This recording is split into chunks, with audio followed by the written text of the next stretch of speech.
Assalamualaikum warahmatullahi wabarakatuh, sahabat MUI TV dimanapun Anda berada. Bertemu lagi bersama saya Tiffany Hedi Rahmawati dalam acara podcast MUI TV Kota Bekasi. Nah, kali ini saya bersama Kiai Ai Nuruddin. Mari kita sapa terlebih dahulu. Assalamualaikum Kiai. Waalaikumsalam warahmatullahi wabarakatuh. Bagaimana kabarnya Kiai? Alhamdulillah baik. Alhamdulillah baik. Keluarga baik Kiai? Alhamdulillah. Alhamdulillah. Baik. Lagi sibuk apa Kiai? Aktivitas sehari-hari saja, rutinitas biasa. Iya. Nah, kali ini sahabat MUI TV, saya bersama Kiai Ai Nuruddin, yaitu Ketua Komisi Hukum dan Perundang-undangan MUI Kota Bekasi dan Direktur Lembaga Kajian dan Bantuan Hukum MUI Kota Bekasi, dan juga mediator keluarga dan ekonomi syariah dan praktisi hukum keluarga. Nah, kali ini Kiai kita akan membahas tentang pernikahan. Baik. Nah, kan lagi banyak ya sekarang itu, ada yang nikah dini lah, terus kemudian di tengah-tengah itu banyak perceraian, terus atau enggak yang baru nikah juga banyak lah ya yang mengalami kasus perceraian. Nah, menurut Kiai sendiri nih, apa sih arti dari pernikahan itu secara Islamnya juga dan juga psikolognya gitu? Baik, terima kasih. Yang pertama, bahwa kita sebagai muslim harus meletakkan pernikahan itu sebagai bagian dari ajaran Islam. Ajaran Islam, ya. Betul. Bahwa pernikahan itu adalah bagian dari pengamalan kita terhadap ajaran yang kita anut, dalam hal ini ajaran Islam. Seringkali orang bahwa nikahnya secara Islam, tetapi kadang tidak secara utuh menjalankan pernikahannya itu secara Islam. Karena ketika kita bicara bahwa pernikahan kita adalah dalam kerangka pelaksanaan ajaran Islam, tentu dalam kerangka ibadah kepada Allah, maka segala hal tata cara dalam pernikahannya pun ya harus dilandaskan kepada apa yang sudah diajarkan dalam Islam. Iya betul. Nah itu kan.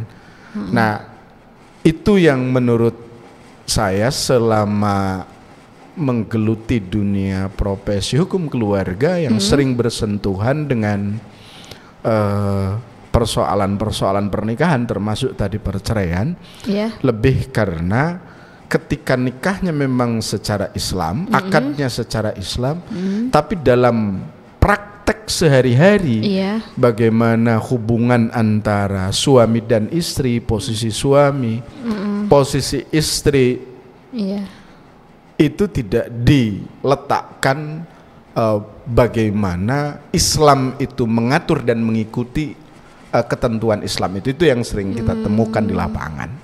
Mungkin itu ya. Sering ada orang mungkin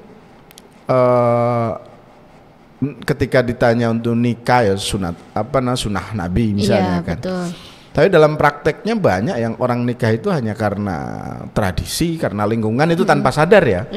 Karena lihat orang tua juga nikah. Keterpaksaan. Ada yang karena terpaksa atau karena menjalankan sebuah tradisi atau karena hasrat gitu kan.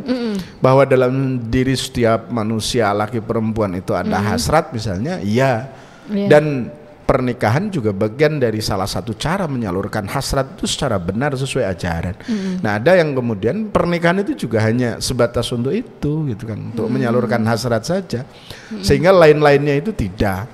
Karena dalam pernikahan juga misalnya bagaimana relasi antara suami istri, bagaimana kewajiban suami, bagaimana kewajiban istri, yang kadangkala itu tidak diletakkan dalam dalam kerangka ajaran sebagaimana Islam mengatur tentang keluarga itu.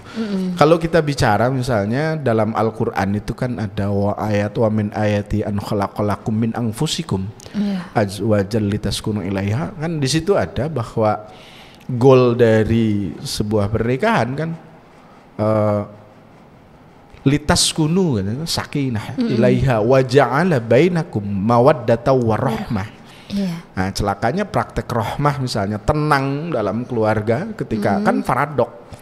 Di satu sisi pernikahan itu sakinah, mawaddah, warahmah. Pada sisi yang lain di lapangan misalnya kalau kita lihat pengadilan agama yang menangani tentang perceraian misalnya salah satunya, kita akan banyak menemukan kekagetan ketika antrian orang yang bercerai itu cukup tinggi gitu. Sangat banyak ya. Sangat banyak. Ini kan boleh dikatakan bahwa dalam pernikahan mereka sakinah, mawaddah, warahmah itu kan berarti tidak ketemu. Nah, problemnya itu di mana kan itu kan. Nah, barangkali salah satunya kalau kita boleh menyederhanakan ketika kita bicara bahwa nikah itu adalah bagian dari ajaran Islam, seringkali kita misalnya dalam praktek keseharian menjalankan pernikahannya itu tidak mengikuti apa yang sudah diajarkan dalam ajaran Islam itu tadi gitu. Nah, mungkin temuan saya sih seperti itu. Dan memang juga begini, kenapa di lapangan misalnya orang dalam temuan saya misalnya banyak orang yang menikah itu kenapa misalnya mereka menikah tidak sesuai dengan ajaran Islam, itu karena seringkali memang mereka tidak, bahkan kita lah hari ini untuk bicara belajar tentang nikah itu di mana sih gitu kan. Sehingga banyak orang yang misalnya kenapa mereka dalam pernikahannya itu tidak sesuai dengan syariat Islam, karena nyaris mereka juga tidak punya pengetahuan yang cukup bagaimana Islam mengatur pernikahan itu tadi. Nah, sekarang pertanyaannya, kenapa mereka tidak punya pengetahuan? Karena nyaris hari ini tidak cukup banyak orang untuk bisa belajar bagaimana cara berkeluarga, bagaimana cara berumah tangga misalnya kan. Itu juga jarang kita temukan, dan dalam beberapa kesempatan kami sering mendorong kepada para dai juga misalnya bagaimana tema-tema tentang keluarga itu menjadi sesuatu yang mesti sering disampaikan sebagai bagian dari memberikan referensi kepada masyarakat dalam penguatan rumah tangga itu. Memang di kita ada bimbingan pranikah misalnya, dan meski banyak yang berjalan, tetapi juga banyak yang ketika kegiatan itu dilakukan masih pada batas-batas seremoni, misalnya seremonial, pada batas-batas seremonial, sehingga nyaris orang ketika berumah tangga itu ya ibarat kayak masuk hutan gitu, masuk ke dalam satu area yang dia tidak paham. Boleh dia ketika menikah itu kan sebagai suami, tapi pada saat yang sama dia juga kan menjadi kepala rumah tangga ketika suami menjadi mantu, menjadi kakak ipar gitu kan. Ada relasi-relasi baru di situ yang kadangkala hal seperti ini kan ketika tidak kita coba pahami, maka ini juga bisa menjadi problem sendiri. Dan kita akui memang hari ini belum ada misalnya lembaga yang secara concern ada misalnya di agama yang lain bagaimana untuk sebuah pernikahan itu pelatihannya cukup lama misalnya, dan ketika tidak lulus maka tidak. Nah, di kita hari ini memang bimbingan pranikah pun di beberapa tempat masih seremonial dan belum cukup maksimal, sehingga kalau kemudian hari ini di lapangan banyak yang menikah lalu kemudian bercerai, patut diduga salah satu unsurnya adalah keawaman mereka terkait dengan pernikahan itu, yang memang mereka sejak awal tidak pernah tahu bagaimana mereka menjalankan sebuah rumah tangga, sebuah pernikahan. Akibatnya sering kita menemukan bangunan rumah tangga itu didasarkan pada misalnya apa yang dia tonton, apa yang dia ketahui di TV-TV, artis bagaimana artis keluarga si A sama si B yang sering tampil, itulah yang mempengaruhi, yang menjadi rujukan dia kan. Figur-figur kan, public figure yang wah ini keluarga harmonis, ya ngerujuknya dari situ. Belum lagi misalnya atau top-topnya misalnya dari keluarga, dari orang tua lah. Syukur-syukur ketika misalnya orang tua cukup menjadi rujukan yang bagus. Ketika tidak, Iya, nyaris blank sama sekali. Orang apa namanya? Ya nyaris otodidak gitu. Nyaris otodidak. Akibatnya ya memang rumah tangga itu ya otodidak sebetulnya. Iya. Karena masing-masing punya dunianya sendiri, punya pengalamannya sendiri, punya masalahnya sendiri. Tetapi ketika kerangka dasar itu tidak sama sekali dipahami, misalnya ya potensi untuk tubrukan itu menjadi sangat besar. Ada keluarga yang pendekatannya kan materialis misalnya kan gitu kan, materialis. Ada yang macam-macam lah, dan ketika dua laki perempuan dalam satu rumah tangga yang referensinya beda, ini boleh jadi akan menjadi salah satu potensi problem di kemudian hari. Dan itu memang temuan kita di lapangan ya, ketika bahkan misalnya tidak jarang kita menemukan orang yang datang dan mau bercerai hanya karena persoalan satu, misalnya persoalan nafkah misalnya kan. Nah, persoalan nafkah itu juga bukan karena mereka tidak bisa makan gitu. Karena ketika suaminya bekerja, istrinya bekerja, lalu mereka memahami nafkah itu sesuai dengan pemahamannya, sampai pada akhirnya ya tidak ada titik temu sampai keluar dari istri bahwa saya tidak pernah dinafkahi misalnya. Karena tidak ada pemahaman yang utuh, bahkan sampai pada persoalan apa namanya nafkah gitu. Nafkah itu apa, batasannya sampai di mana, bentuknya kayak apa. Nah, ini hal yang mendasar yang mestinya kan sebelum menikah sebetulnya itu sudah tahu gitu. Tapi sudah ada ilmunya mestinya. Tapi praktek di lapangan itu banyak berbeda. Banyak yang pernikahannya sudah 30 tahun datang ke kita mau cerai karena saya enggak pernah dinafkahi. Ini kan ironis gitu kan, ironis. Nah, itu mungkin yang sering kita temukan di lapangan. Nah, kemudian nih Kiai, apa aja sih permasalahan-permasalahan yang dalam rumah tangga yang sering terjadi yang sampai memicu perceraian itu tersebut? Halo jiwa muda, kalian masih bingung dan masih mencari tempat untuk kuliah? Nah, ini dia solusinya. Kalian bisa berkuliah di Institut Bisnis Muhammadiyah Bekasi. Yuk kita lihat ada apa aja di Institut Bisnis Muhammadiyah Bekasi. Pertama, kita disambut dengan lobi dan juga ruang pendaftaran untuk kalian calon mahasiswa baru Institut Bisnis Muhammadiyah Bekasi. Dengan ilmu menjadi wirausaha di bawah sinar matahari pemberi. Lanjut. Nah, sekarang kita berada di ruang administrasi. Lanjut lagi, kita ke ruang dosen dan juga ruang dekan Fakultas Teknik dan Komunikasi. Nah, ini dia ruang kelas untuk para mahasiswa belajar mengikuti perkuliahan, dan juga kantin untuk kalian para mahasiswa bersantai sejenak setelah perkuliahan. Bisnis Muhammadiyah Bekasi. Di kampus Institut Bisnis Muhammadiyah Bekasi ini ada juga studio IBMB TV loh. Nah, kalau boleh tahu nih, bisa diceritain nggak ke jiwa muda, IMM itu apa sih? Ya, mungkin jiwa muda IBM. Saya bisa menjelaskan hanya mungkin sedikit ya, Mas. Ya. Muda-mudi berkreasi, kemandirian. Kenapa manusia selalu diberikan cobaan? Ini pertanyaan yang luar biasa. Tapi mungkin saja yang bertanya ini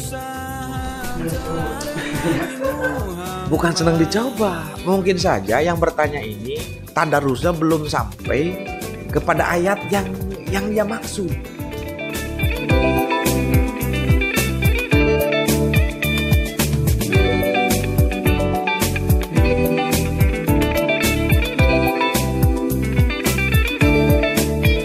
Jiwa muda semangat berkarya, dengan ilmu membangun umat dan bangsa. Di bawah sinar matahari pemberi semangat, menjadi pencerah dunia. Institut Bisnis Muhammadiyah Bekasi. Oh iya, para jiwa muda, kampus Institut Bisnis Muhammadiyah Bekasi juga memiliki gedung baru loh. Yuk kita intip di dalamnya. Institut Bisnis Muhammadiyah Bekasi.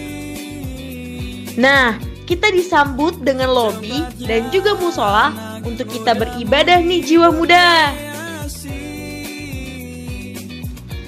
Lanjut lagi, ada juga ruang rapat para dosen-dosen Institut Bisnis Muhammadiyah Bekasi. Bagi kalian yang hobi membaca buku, di sini juga ada perpustakaan loh. Banyak sekali buku-buku pelajaran yang bisa kalian baca untuk menambah wawasan dan pengetahuan kalian. Tadi kita sudah lihat kampus A dan kampus B Institut Bisnis Muhammadiyah Bekasi. Berapa sih biaya pendaftarannya? Total pembayaran pertama hanya sebesar Rp1.250.000 dan biaya per semester hanya Rp3 juta. Ada jurusan apa aja sih di Institut Bisnis Muhammadiyah Bekasi? Yang pertama, ilmu komunikasi. Kedua, teknik informatika. Ketiga, manajemen. Keempat, ekonomi Islam. Kelima, akuntansi. Dan yang keenam, ekonomi pembangunan. Oh iya, Institut Bisnis Muhammadiyah Bekasi juga punya beasiswa loh bagi kalian jiwa muda yang berprestasi. Jadi, tunggu apa lagi? Yuk langsung segera daftarkan diri kalian ke Institut Bisnis Muhammadiyah Bekasi.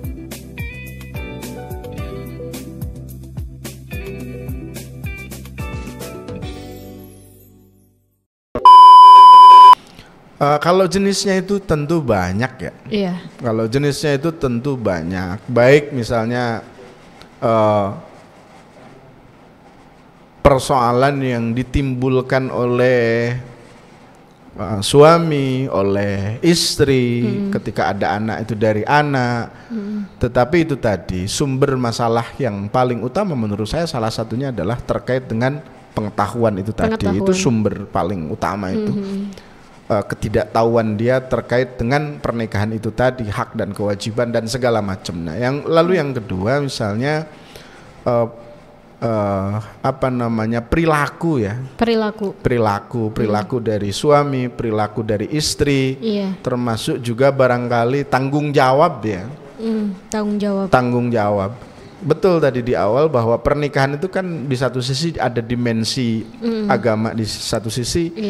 Di sisi lain yang juga ada aspek psikologinya juga di situ yang kadang-kadang antara suami dan istri tidak cukup memahami istri itu seperti apa dan mesti diperlakukan apa.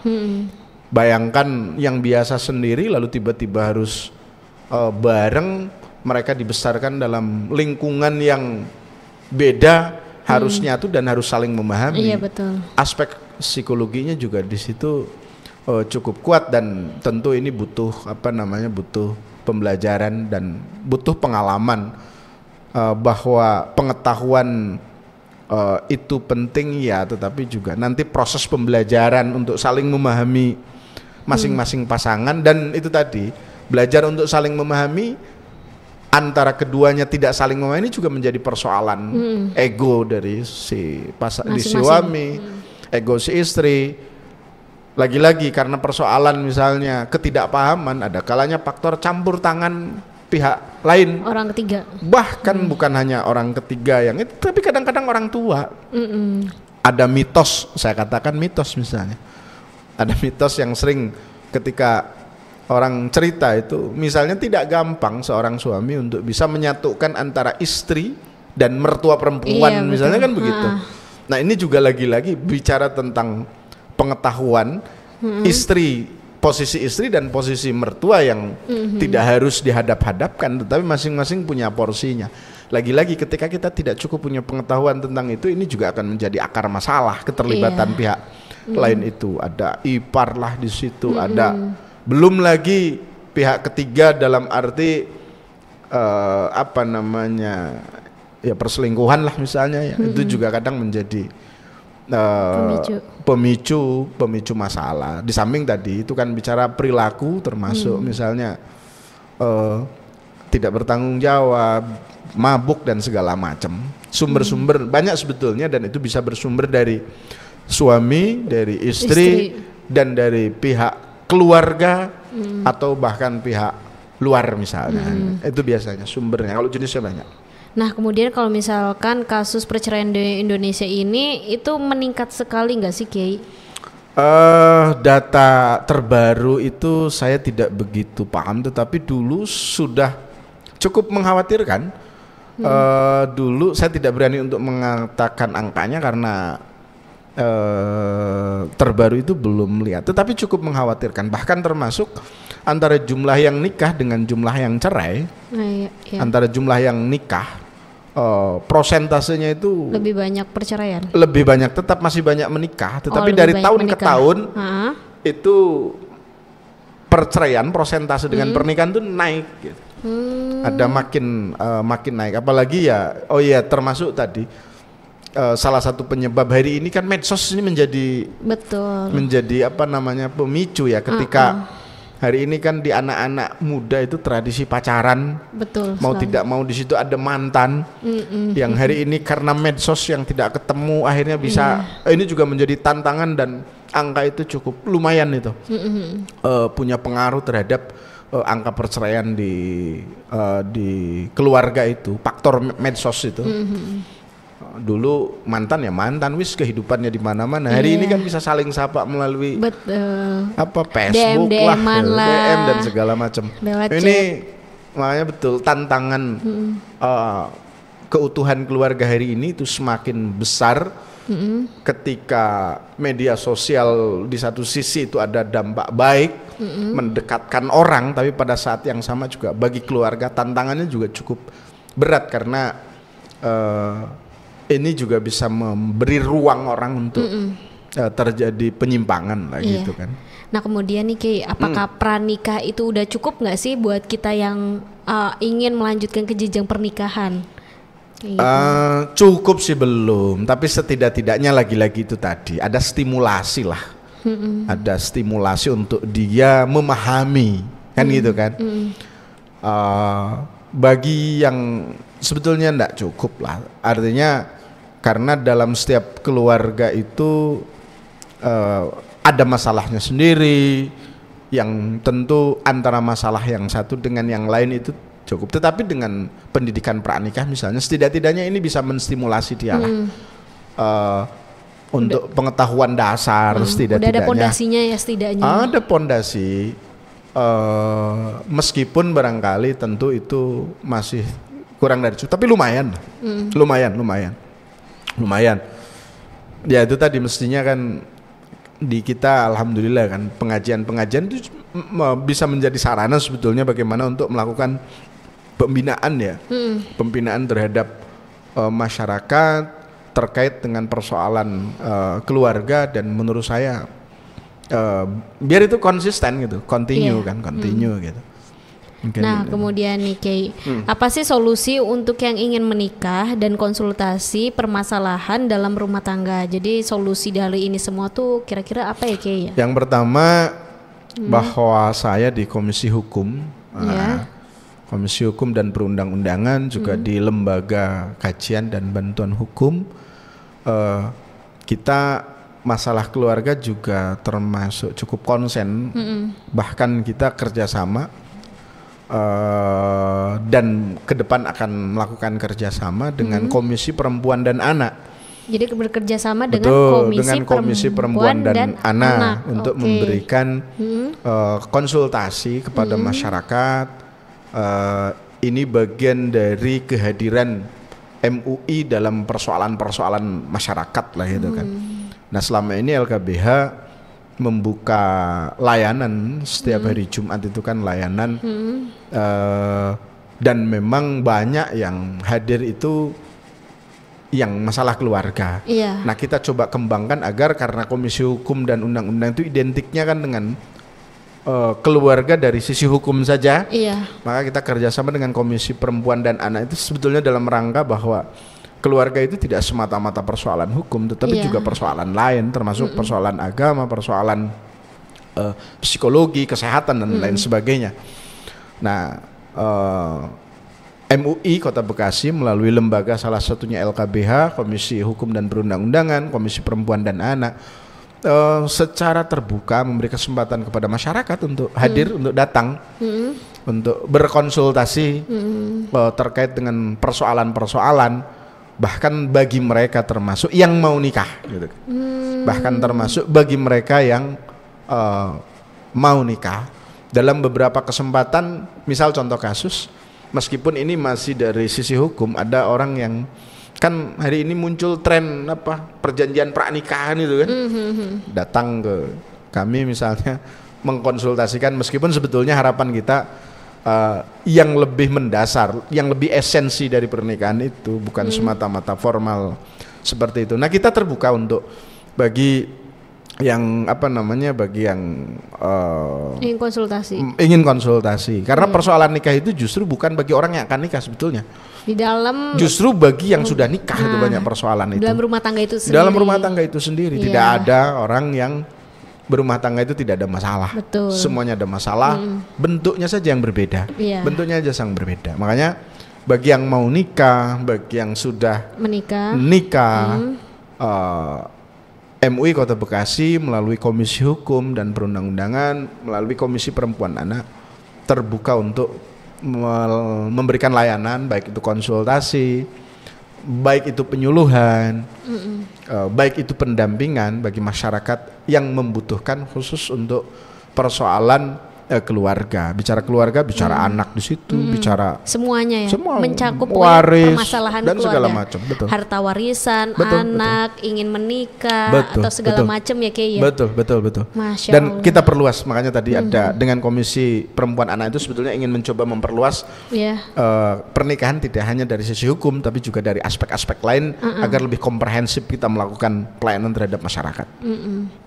Nah, jadi MUI ini terbuka untuk masyarakat semuanya. Jadi kalau misalnya kita ngadu, MUI Kota Bekasi sudah menyiapkan seperti itu ya Kiai. Betul. Masya Allah, hebat sekali. Alhamdulillah, mohon doanya saja biar terus istiqomah. Amin. Nah, kira-kira bakal ada ini enggak sih Kiai, workshop atau segala macam? Dalam waktu dekat kita akan menyelenggarakan pelatihan yang pelatihan itu diharapkan lahir orang-orang yang concern, yang punya pemikiran yang sama, yang punya perhatian yang sama untuk menjadi simpul-simpul MUI di kelurahan-kelurahan. MUI ingin mendekatkan diri dengan masyarakat, wabil khusus dalam persoalan keluarga, hukumnya juga termasuk, akan merekrut orang mewakili masing-masing daerah yang di kemudian hari itu bisa menjadi simpul di daerahnya, menjadi simpul kita di daerah itu untuk memberikan bisa konsultasi, bisa penyuluhan yang ketika di sana sudah tidak baru diajak ke sini.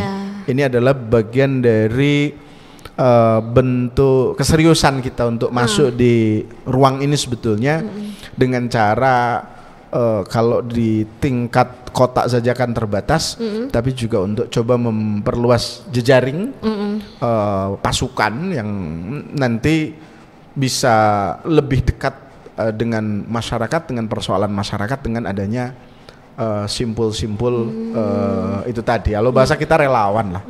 Jadi kayak kaderisasi gitu bukan sih Ki? Lebih kepada pelatihan untuk relawan lah.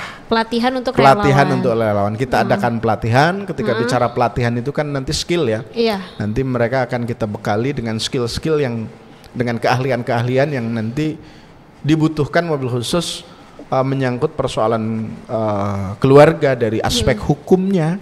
Persoalan apa sih yang biasanya dihadapi di dalam keluarga?